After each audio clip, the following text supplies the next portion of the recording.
अब वो इधर उधर करके कैसे भी सरकार में आ रहे हैं, तो लक है उनका अभी, लेकिन इस बार जो है ऐसा मौका नहीं मिलेगा। और नीतीश जी स्वस्थ भी नहीं है।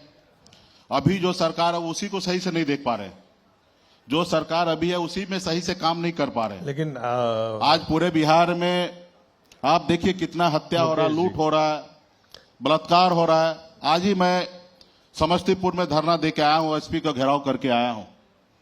वहां पे एक 14 साल की बच्ची के साथ गलत हुआ, पुलिस संरक्षण दे रहा था, 1.5 महीना तक उसको गिरफ्तार नहीं कर रहा था।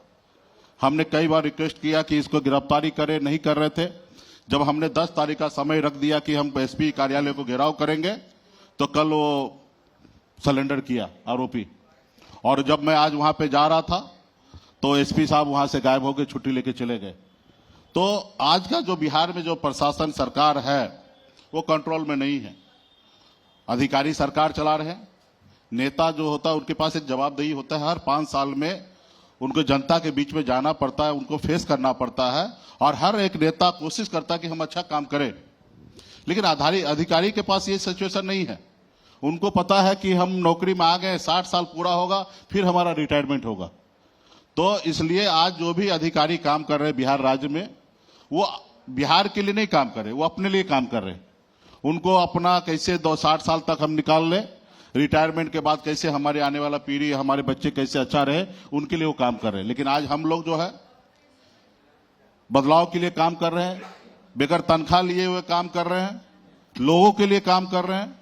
तो ये फर्क पड़ता है सरकार में। निश्चित तौर पे 2010 में नीतीश जी अच्छे काम किए, इसका मैं आज भी मैं कह सकता हूं कि नीतीश जी अच्छे काम जब तक वो सोचते थे, समझते थे, तो मोदी जी को चैलेंज करते रहे। और मुझे लगता है कि हिंदुस्तान में पहला बिहारी माननीय मुख्यमंत्री नीतीश कुमार जी होंगे जो मोदी जी के चंगुल में नहीं कभी आए। और मोदी जी जब भी नीतीश जी से लड़े तो मोदी जी को ही घुटने पे आना पड़ा। ये आज तक का ये सच्चाई है।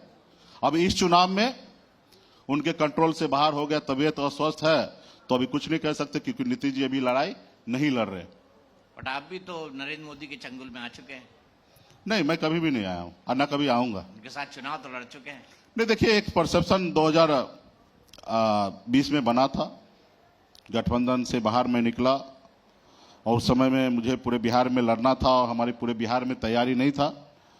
उस समय ऐसा मौका मिला, गठबंधन करने का प्रस्ताव आया तो हमने स्वीकार कर लिया, और स्वीकार करने के बाद हमने सरकार भी बनाया। अगर हम उस समय नहीं आते तो शायद सरकार नहीं बनता, और उसके बाद भी बहुमत हम लोग के पास कंफर्टेबल नहीं था। अगर हमारे 4 विधायक का समर्थन नहीं प्राप्त होता नीतीश जी को, तो बिहार में मुख्यमंत्री नीतीश जी नहीं बनते।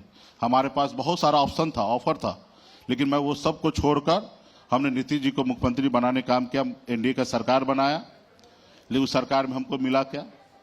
हमारे विधायक को खरीद लिया, हमको सरकार से बाहर कर दिया जो सरकार हमने बनाया था। तो और भारतीय जनता पार्टी का यही है, और सिर्फ बिहार के लिए, पूरे देश के लिए है।